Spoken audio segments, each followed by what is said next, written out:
फिर से आप सभी का स्वागत है रॉयल कैरियर के इस यूट्यूब चैनल पे। आज हम लोग इस क्लास में साइंस के वैसे ऑब्जेक्टिव क्वेश्चन को देखने वाले हैं जो कि आपके एग्जाम में 100% आने वाला होगा। तो बस सब स्टूडेंट आखिर तक बने रहिएगा और जो भी क्वेश्चन यहाँ पे हम आपको बताएंगे सब क्वेश्चन का आप आंसर बताते चलिएगा, जिससे आपको यह पता चले कि आपकी तैयारी कैसी चल रही है। बिल्कुल आपकी तैयारी बहुत अच्छी चल रही है और आपको इस 40 क्वेश्चन में से बहुत सारे क्वेश्चन का आंसर याद होगा। तो चलिए हम लोग बिना समय गवाए हुए क्लास को शुरू कर लेते हैं। उससे पहले यदि कोई चैनल पे नए हो तो चैनल को सब्सक्राइब करके बेल आइकन जरूर दबा लेंगे ताकि इस तरह का हर एक क्लास का नोटिफिकेशन आपको मिलता रहेगा। फर्स्ट क्वेश्चन देख लेते हैं हम लोग। फर्स्ट क्वेश्चन में कहा गया आपका दंत विशेषज्ञ किस दर्पण का उपयोग कर मरीजों के दांतों का बड़ा प्रतिबिंब देखने में करता है। ठीक है, 4 विकल्प दिए गए हैं, बहुत सारे स्टूडेंटों का आंसर आ रहा है। पहला ऑप्शन आपका है समतल दर्पण, दूसरा आपका अवतल दर्पण, तीसरा आपका उत्तल दर्पण और चौथा आपका इनमें से कोई नहीं। इसका जो सही उत्तर होगा आपका अवतल दर्पण यानी कि विकल्प नंबर बी। अवतल दर्पण का उपयोग करके डॉक्टर जो है दांत देखने में यूज करता है। ठीक है, चलिए अगला प्रश्न देखते हैं हम लोग। प्रश्न नंबर आएगा वो आपका दूसरा नंबर प्रश्न में कहा गया कौन सा लेंस अपसारी लेंस भी कहलाता है। बता देना है जल्दी से आंसर, किस लेंस को हम लोग अपसारी लेंस कहते हैं। 4 विकल्प यहाँ दिए गए हैं। पहला आपका है अवतल लेंस, दूसरा आपका उत्तल लेंस, तीसरा आपका है अवतल एवं उत्तल दोनों प्रकार के लेंस और चौथा बोला गया इनमें से कोई नहीं।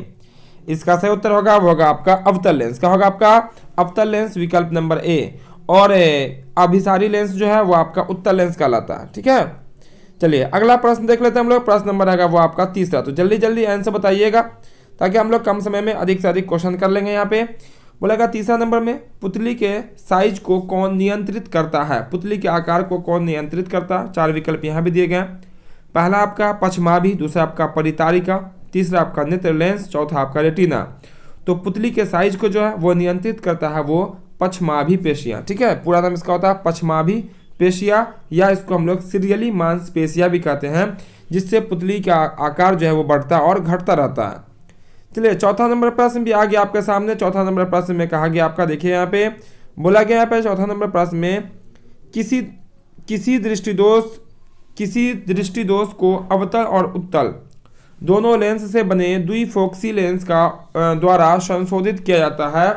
यानी किस दृष्टिदोष में अवतल लेंस और उत्तल लेंस दोनों प्रकार के लेंस की जरूरत पड़ती है। 4 विकल्प यहाँ भी मौजूद है। पहला आपका निकट दृष्टिदोष, दूसरा आपका दीर्घ यानी कि दूर दृष्टिदोष, तीसरा विकल्प में है जरा दृष्टिदोष, चौथा आपका मोतियाबिंद।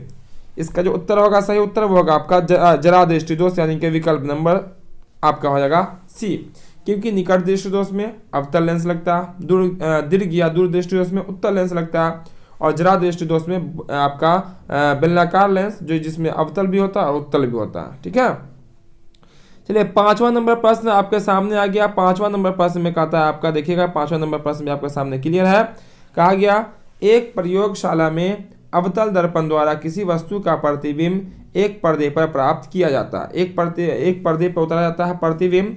फोकस दूरी को निर्धारित करने के लिए प्रयोगकर्ता को मापने की जरूरत है, यानी कि जो प्रयोग करता है वो कहाँ से मापेगा। पहला ऑप्शन आपका दर्पण तथा पर्दे के बीच की दूरी। ध्यान दीजिएगा, दर्पण और पर्दे के बीच की दूरी माप के कुछ होगा नहीं। ठीक है, किसको नापना पड़ेगा तो दर्पण तथा बिंब की बीच की दूरी, यानी कि विकल्प नंबर आपका होगा कौन बी। ऑप्शन नंबर बी इसका राइट आंसर होगा, क्योंकि दर्पण से वस्तु कितनी दूरी पे है उसी के हिसाब से उसका प्रतिबिंब बनेगा। ठीक है, चलिए हम लोग आगे देखते हैं अगला प्रश्न जो कि रहेगा प्रश्न नंबर आपका 6 नंबर प्रश्न भी आपके सामने आ गया। 6 नंबर प्रश्न में कहा गया आपका शब्दकोश के छोटे, क्या बोला गया आपका शब्दकोश के छोटे अक्षरों को पढ़ने के लिए किस लेंस का उपयोग करना पसंद करता है। ठीक है, यानी कि किस लेंस का उपयोग किया जाता है शब्दकोश के छोटे अक्षरों को पढ़ने के लिए। 4 विकल्प दिए गए, आप बताइएगा इसका सही उत्तर क्या होगा। चलिए ठीक, इसका जो सही उत्तर होने वाला है वो होगा आपका 5 सेंटीमीटर फोकस दूरी का उत्तल लेंस। विकल्प नंबर सी जो है इसका राइट आंसर होगा, जो कि 5 सेंटीमीटर फोकस दूरी का उत्तल लेंस होना चाहिए। सब एनसीईआरटी पैटर्न पे बनाया हुआ क्वेश्चन है, बिल्कुल आपके एनसीईआरटी बुक में आपको मिल जाएगा ये सब क्वेश्चन भी, और ऐसे ही क्वेश्चन आपके एग्जाम में पूछे भी जाएंगे। तो बस सब स्टूडेंट पूरा देखिएगा। ठीक है, जितना हम आपको बता रहे हैं ज़्यादा लंबा क्लास नहीं, 40 क्वेश्चन लेकर आए हैं और 40 क्वेश्चन आपके लिए काफ़ी महत्वपूर्ण काफ़ी भी आए। ठीक है, चलिए 7वां नंबर प्रश्न में कहा गया निम्नलिखित में से कौन विभवांतर का एसआई मात्रक है। विद्युत विभवांतर का एसआई मात्रक क्या है? पहला विकल्प आपका वोल्ट है, दूसरा ओम है, तीसरा आपका वोल्ट प्रति कूलाम है, चौथा आपका एम्पियर है। इसका सही उत्तर क्या होगा? वो होगा आपका वोल्ट। क्या होगा आपका? वोल्ट, जो कि आपका विकल्प नंबर ए में है। ठीक है, विभवांतर का एसआई मात्रक होता है। चलिए अगला प्रश्न जो कि रहेगा प्रश्न नंबर आपका 8वां नंबर। 8वां नंबर प्रश्न में कहा गया आपका लघु पथन, जिसको हम लोग शॉर्ट सर्किट भी कहते हैं, शॉर्ट सर्किट के समय जो है परिपथ में विद्युत धारा का मान क्या होता है बतानी है। 4 विकल्प यहाँ दिए गए। पहला बोला गया बहुत कम हो जाता, दूसरा विकल्प है परिवर्तित नहीं होता, तीसरा है बहुत अधिक बढ़ जाता, चौथा कहा गया निरंतर परिवर्तित होता है। इसका जो सही उत्तर होगा वो होगा आपका बहुत अधिक बढ़ जाता है, यानी कि विकल्प नंबर सी। जब शॉर्ट सर्किट होती है उस समय धारा का मान क्या होता है? बहुत तेज हो जाता है, बहुत अधिक हो जाता है। चलिए 9वां नंबर प्रश्न देख लेते हैं। 9वां नंबर प्रश्न में कहा गया पश्चिम की ओर, क्या आपका पश्चिम की ओर प्रक्षेपित कोई धनावेश कण यानी कि अल्फा कण किस चुंबकीय क्षेत्र से उत्तर की ओर विक्षेपित हो जाती है। बहुत इजी क्वेश्चन है। इसका जो सही उत्तर होने वाला है वो होगा आपका ऑप्शन नंबर ए, दक्षिण की ओर। किस ओर? दक्षिण की ओर, यानी कि विकल्प नंबर फर्स्ट जो है इसका राइट आंसर होगा। ठीक है, चलिए हम लोग अगला प्रश्न देख लेते हैं। हम लोग प्रश्न नंबर आएगा वो आपका 10वां नंबर। 10वां नंबर प्रश्न थोड़ा सा कर लेते हैं इसको छोटा, ताकि आपको दिखाई दे पूरा क्लियर। 10वां नंबर प्रश्न में कहा गया, देखिए क्लियर आपको दिख रहा होगा, तांबे के तार की एक आयताकार कुंडली जिसकी चुंबकीय क्षेत्र का करें घूर्णन गति कर रही है। इस कुंडली में प्रेरित विद्युत धारा की दिशा में कितने परिभ्रमण के पश्चात परिवर्तन होता है? कितने परिभ्रमण के बाद आपका जो है ना परिवर्तन होगा, ये बतानी है। 4 ऑप्शन दिए गए आपका, 2, 1, आधे और चौथाई। आंसर क्या होगा आपका? विकल्प नंबर डी होगा, चौथाई के बाद। कितने के बाद? चौथाई के बाद, यानी कि विकल्प नंबर आपका डी। चलिए यहाँ पे 11 नंबर प्रश्न को देखते हैं। 11 नंबर प्रश्न आपके सामने होगा। 11 नंबर प्रश्न में कहा गया आपका किसी विद्युत धारावाही सीधी लंबी परिनालिका के भीतर चुंबकीय क्षेत्र क्या होता है, कैसा होता है, ये हमें को बताना है। 4 विकल्प दिए गए हैं, बताइएगा जल्दी से इसका आंसर। चलिए इसका आंसर जो होगा वो होगा आपका इसके सिरे की ओर जाने पे बढ़ जाता है। इसके सिरे की ओर जाने के क्षेत्र जो है सिरे की ओर जाएगा तो क्या होगा आपका? बढ़ जाएगा, यानी कि विकल्प नंबर सी हो जाएगा इसका सही उत्तर। विद्युत धारा का चुंबकीय प्रभाव, यानी कि फिजिक्स का सब क्वेश्चन है। ठीक है, चलिए अगला प्रश्न ये भी आपके सामने आ गया है। चलिए प्रश्न नंबर आएगा वो आपका 12 नंबर। 12 नंबर प्रश्न में कहा गया सौर कुकर के लिए कौन सा दर्पण सर्वाधिक उपयुक्त होता है? कौन सा दर्पण सर्वाधिक उपयुक्त होता है? 4 विकल्प दिए गए, अवतल दर्पण, उत्तल दर्पण, ऊपर में समतल दर्पण है। ऑप्शन नंबर सी में आपका अवतल दर्पण है। इनमें सभी इसका जो सही उत्तर होगा वो होगा आपका ऑप्शन नंबर सी, अवतल दर्पण का उपयोग हम लोग सौर कुकर में करते हैं। ठीक है, चलिए 13वां नंबर प्रश्न को देख लें। 13वां नंबर प्रश्न भी आपके सामने है, बायोलॉजी से जुड़ा हुआ क्वेश्चन है। बोला गया 13 नंबर में चिपको आंदोलन का मुख्य उद्देश्य संरक्षित, यानी कि चिपको आंदोलन का मुख्य उद्देश्य संरक्षित करना था। किसको संरक्षित करना था? इसका सही उत्तर जो होगा बहुत इजी क्वेश्चन है, वो होगा आपका ऑप्शन नंबर बी, वृक्षों को सुरक्षित करना था। विकल्प नंबर बी इसका सही उत्तर होगा। चलिए 14 नंबर प्रश्न को देखते हैं। 14 नंबर प्रश्न में कहा गया निम्नलिखित में से किस विलयन का उपयोग दीवारों की सफेदी कराने के लिए किया जाता है, यानी कि दीवारों को पेंट करने के लिए किस विलयन का उपयोग करते हैं? 4 विकल्प दिए गए यहाँ पे। इसका जो सही उत्तर होने वाला है वो होगा आपका ऑप्शन नंबर बी, CaOH का हॉल ट्वाइस। CaOH का हॉल ट्वाइस, यानी कि विकल्प नंबर होगा वो आपका बी। ठीक है, चलिए हम लोग अगला प्रश्न नंबर आएगा वो आपका कितना? 15 नंबर प्रश्न। 15 नंबर प्रश्न में कहा गया आपका प्रकाश गमन करती है, यानी कि किस रेखा में गमन करती है? पहला बोला गया आपका वक्र रेखा में, दूसरा आपका गोल गोल, तीसरा आपका सीधी रेखा में, चौथा में कहा गया इनमें से कोई नहीं। इसका सही उत्तर क्या होगा? वो होगा आपका सीधी रेखा में। प्रकाश हमेशा सीधी रेखा में गमन करती है, यानी कि गुजरती है। चलिए 16वां नंबर प्रश्न को देख लेते हैं हम लोग। 16वां नंबर प्रश्न भी आपके सामने आ गया। 16वां नंबर प्रश्न में कहा गया आपका निम्नलिखित में से कौन बुझा हुआ चूना है? बुझा हुआ चूना का रासायनिक सूत्र इनमें से कौन सा है? 4 विकल्प यहाँ दिए गए हैं। पहला आपका CaO है, दूसरा आपका CaOH का हॉल ट्वाइस है, तीसरा आपका CaCO3 है, चौथा आपका Ca है। इसका जो आंसर होने वाला वो क्या होगा आपका?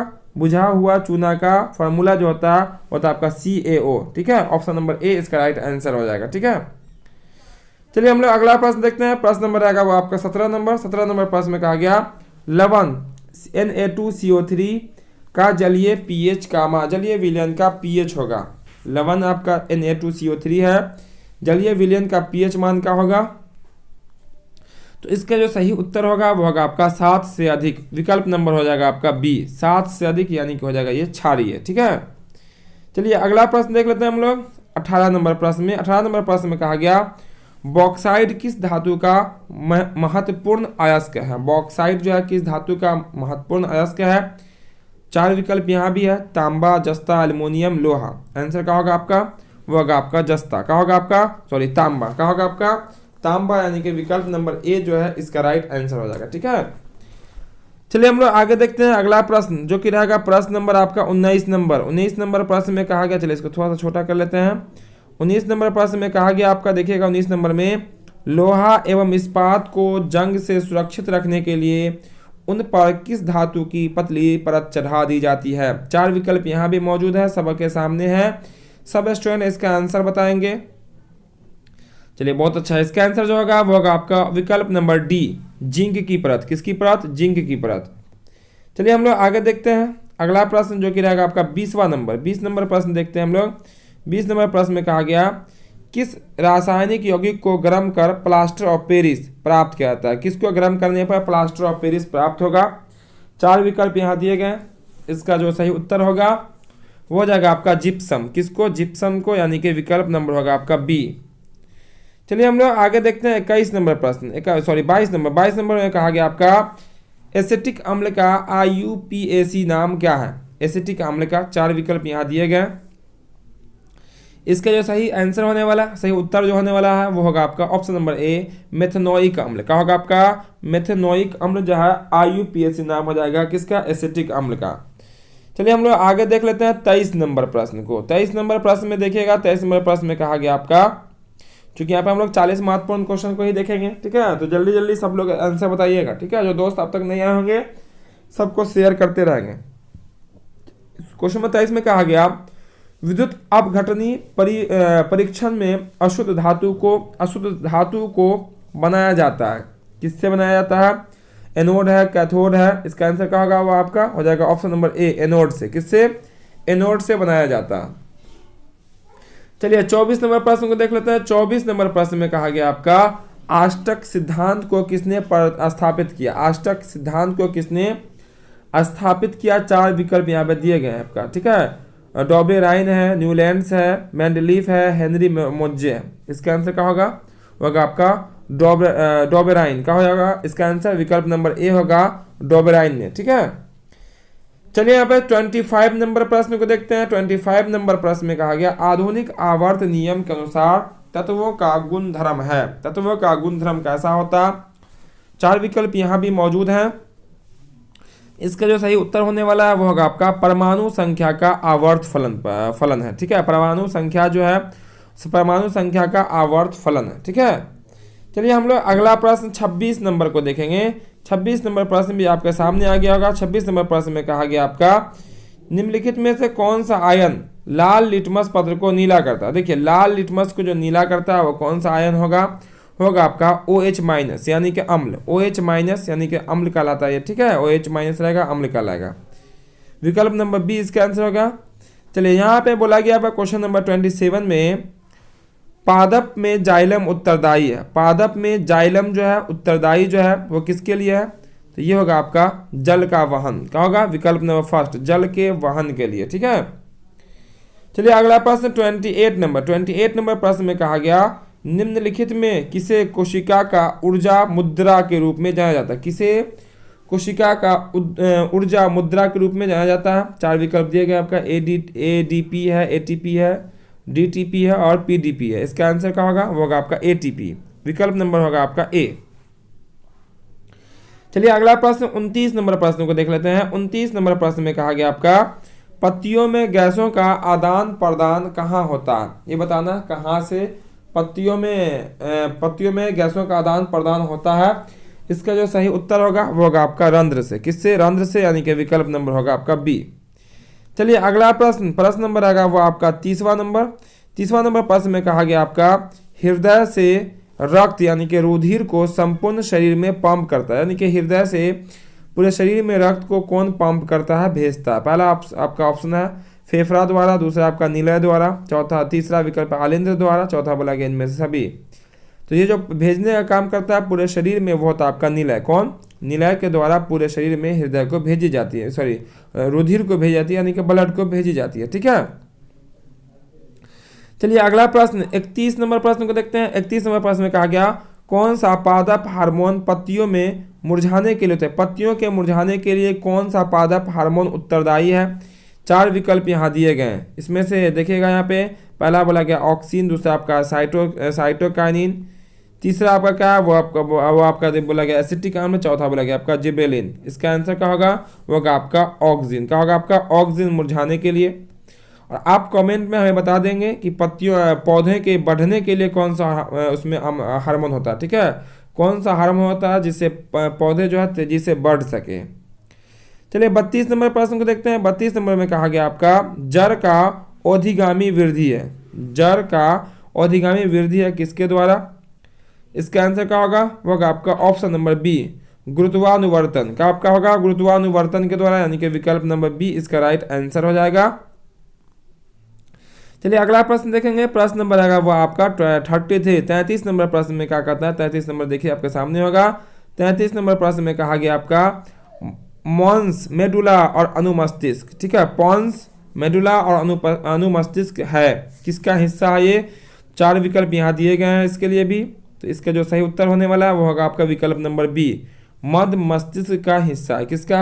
मध्य मस्तिष्क का यह हिस्सा होता है, पॉन्स, मेडुला और अनुमस्तिष्क। ठीक है, चलिए हम लोग 34 नंबर प्रश्न को देखते हैं। 34 नंबर प्रश्न में कहा गया आपका निम्नलिखित कौन सी अनैच्छिक क्रिया नहीं है? कौन सी अनैच्छिक क्रिया नहीं है?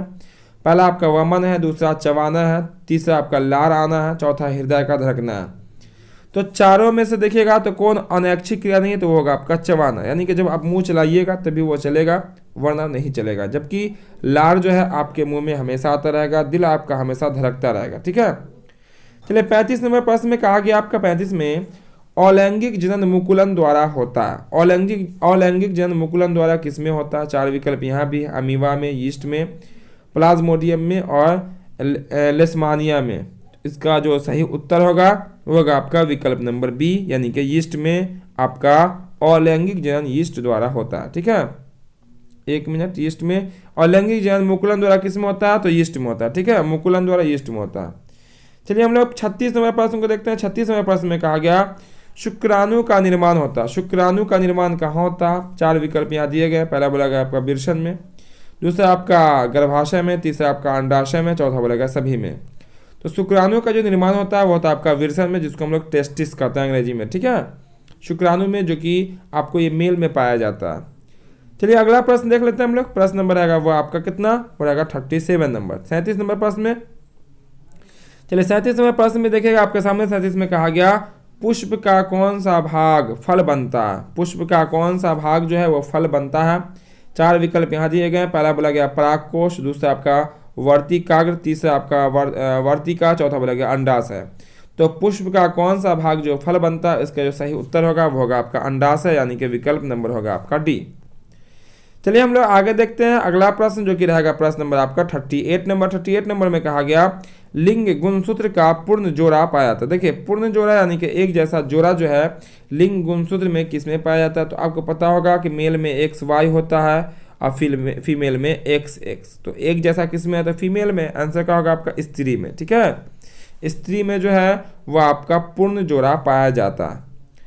चलिए आगे देखते हैं हम लोग 39 नंबर प्रश्न। 39 नंबर प्रश्न में कहा गया मानव शरीर के किसी सामान्य कोशिका में गुणसूत्रों के कितने युग्म होते हैं? यानी कि मानव में गुणसूत्रों की संख्या कितनी होती है? युग्म मिस जोड़ा होता है, जोड़ा में पूछा गया। इसका जो सही उत्तर होगा वो होगा आपका option number C. Option number C जोड़ा में है। अगर जोड़ा में नहीं होता तब तो फिर आपका आंसर ऑप्शन नंबर डी हो जाता है। ठीक है, तो ध्यान से देख लीजिए क्वेश्चन को। अगर जोड़ा पूछे या युग्म में पूछे तो 23 जोड़ा लिखिएगा। अगर नॉर्मल पूछे कुछ नहीं रहे तो आपका 46 हो जाएगा। ठीक है, चलिए आज के क्लास का अंतिम क्वेश्चन देखेंगे। अंतिम क्वेश्चन में कहा गया आपका निम्न में से कौन से समूहों में केवल जैव निम्नीकरण पदार्थ है? जैव निम्नीकरण पदार्थ कौन सा है? 4 विकल्प यहाँ मौजूद हैं। पहला देखिएगा तो बोला गया घास, पुष्प तथा दिया हुआ चमड़ा, दूसरा विकल्प में घास, लकड़ी तथा प्लास्टिक। तीसरा आपका फसलों के छिलके, केक और रबर। केक, लकड़ी एवं घास। तो जैव निम्नीकरण जो होगा वो होगा आपका ऑप्शन नंबर डी। देखिएगा इसमें तीनों जो है वो आपका मिट्टी में आसानी से गल जाएगा। बाकी जो आपको तीनों विकल्प दिए गए ए बी सी में, इसमें जो है आपका चमड़ा नहीं गल पाएगा। उसी तरह से प्लास्टिक, उसी तरह से आपका रबर, ये सब आपका गलने वाला नहीं है। यानी कि जैव निम्नीकरण पदार्थ जो कहलाएगा वो कहलाएगा विकल्प नंबर डी। तो ये थे आज के क्लास के काफ़ी महत्वपूर्ण 40 ऑब्जेक्टिव क्वेश्चन जो कि आपके एग्जाम में आने वाले थे। ठीक है, तो जो क्लास में देरी से आए होंगे क्लास को लाइक जरूर कर देंगे, सब स्टूडेंट लाइक कर देंगे और कमेंट में आप हमें ज़रूर बताएंगे कि 40 में से आपका कितना सही उत्तर हुआ, यानी कि आपका कितना सही आया। इससे आपको ये पता चल जाएगा कि आपकी तैयारी कैसी चल रही है। उम्मीद करते हैं कि आपका 40 में 40 बहुत सारे स्टूडेंटों का आया होगा। तो